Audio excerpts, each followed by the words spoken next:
Hi everyone, and welcome to Environmental Ethics, ENV 330. This is the introduction to week 1, and my name is Justin Harrison, and I'm teaching this class.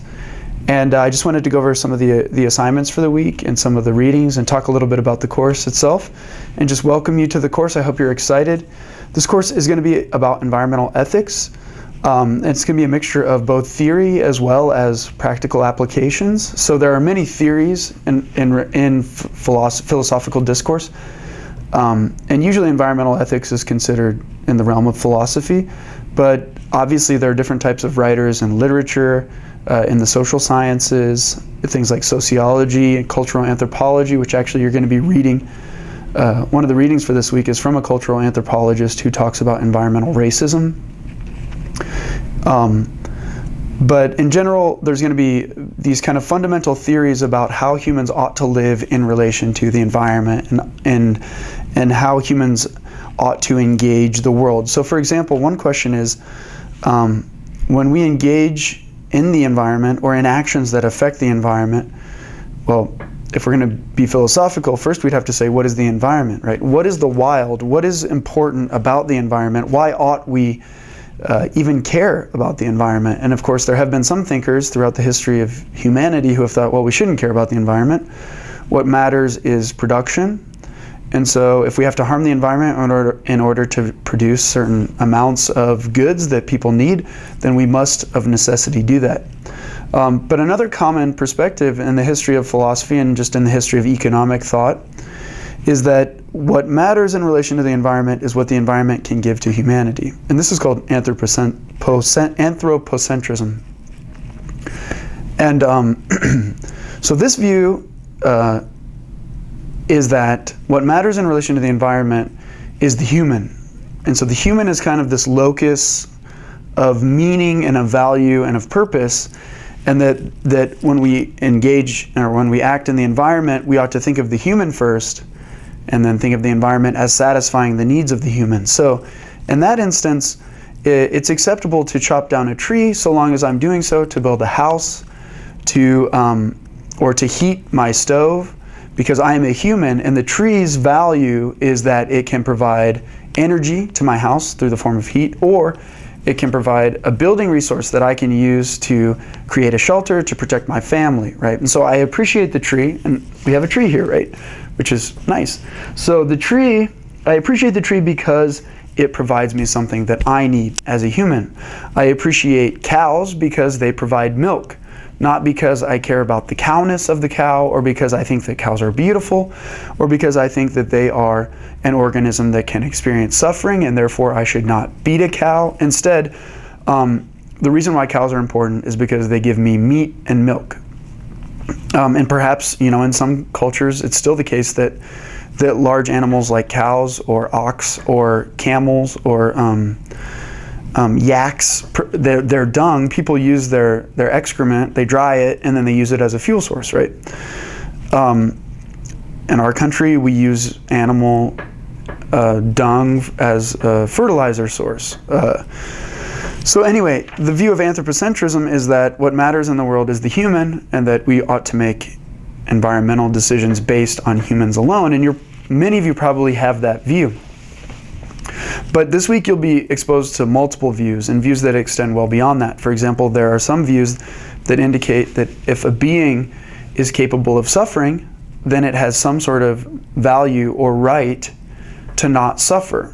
And so most of us would think that it's not a good act to just randomly beat animals for the fun of it. And for example, Michael Vick is a good example. People got extremely upset because they were dogfighting, and they found that to be very callous. But the interesting point is, the conditions in which much of the meat that we eat is raised, or the eggs that we eat, are, those chickens, and we'll see the videos, I'll provide videos that demonstrate the way that these animals are raised, leads to high levels of suffering in the realm of pain, and also psychological suffering, right? So these animals literally go insane, which, for example, is why the chickens have their beaks cut off when they're little chicks, because they get really, when they're all packed in the same cage, they get really upset and they start pecking each other to death and things like that. So why is it acceptable to keep 4 chickens in a cage this big to where they can't move and they're suffering and their limbs and organs are overdeveloped because we're shooting them full of hormones so that they grow faster? Why is it the case that it's acceptable to keep those animals in those conditions, but it's not acceptable to put 4 dogs in a cage like that and to let them just fight it out and kill each other? You know, why do people get upset when people keep their dogs chained up in the backyard and beat them, but others don't get upset when cows are put in a tiny little space and not allowed to move and then slaughtered at an extremely young age just so that we have meat? And these are all questions that we'll analyze throughout this week and the remaining weeks in this course. Some other topics that we're going to be covering this week are environmental justice and environmental racism.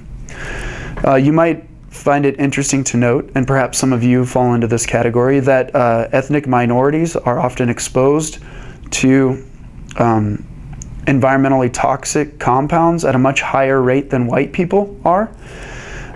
People who live in cities and often in poor socioeconomic neighborhoods are often exposed to much higher levels of pollution and toxicity than their neighbors in affluent or rich neighborhoods, and then even more so than people who live outside of the city in the suburbs where the air is nice and clean, and the only thing that people are really exposed to is pollution from cars, whereas these urban dwellers in these lower socioeconomic neighborhoods often live within range of a huge smokestack that's out of which lead and other toxic compounds are spewing all day long. Meanwhile, there's 3 traffic highways with 4 lanes of traffic all day long spewing the pollutants there, whereas in the suburbs, there's 1 main road, but you know, most people live away from the main road and they're in these kind of little subdivisions where 10 or 20 or 40 cars will pass over the course of a day. So anyway, there's a question of why is the burden of environmental pollution and toxicity always in relation to these lower socioeconomic groups and often in relation to minority groups, so non-white groups in this country. And those are really interesting ideas to think about. And then, so as we go through this week, I want you to think about, what is your perspective in relation to the environment? Do you believe that the only thing that matters is humans and all else be damned? Do you believe that the only thing that matters is humans and we should respect other things? Do you think that other things have inherent value? Have you ever experienced sadness, even at somebody just stomping on a spider or something that has, you know, no control over its outcome? Have you ever experienced sadness? Maybe you had like a favorite tree in your yard or a favorite tree in your community and then somebody cut it down. These are all questions that I want you to think about. What is your perspective on the environment? What is the duty of the human in relation to the environment? And also I want you to think about your own neighborhoods and your own communities and think about, are there places in your communities where you know there's more pollution than other places? And then think about the people that live there. Are those people predominantly non-white? Are those people predominantly from lower to middle class families? And I think, remember, always try to apply what you're learning to your everyday life. And so think about the topics that we're covering, but also think about your own community and your own lifestyle and the ways that you might act in your own community to create a better environment and to create a healthier community, not only for yourself, but for the other people that you care about. So that's a little bit of an overview of week 1. There's 1 discussion this week and there's 1 written assignment. Be sure to abide by all minimum standards in terms of word counts and page numbers and citations. I look forward to working with you. My email address as well as my phone number are in my faculty expectations. If you like to text, feel free to text me at any time with your questions and I'll get back to you. That's the best way to reach me, actually. But again, feel free to post your questions in email or within the Ask Your Instructor forum within the course.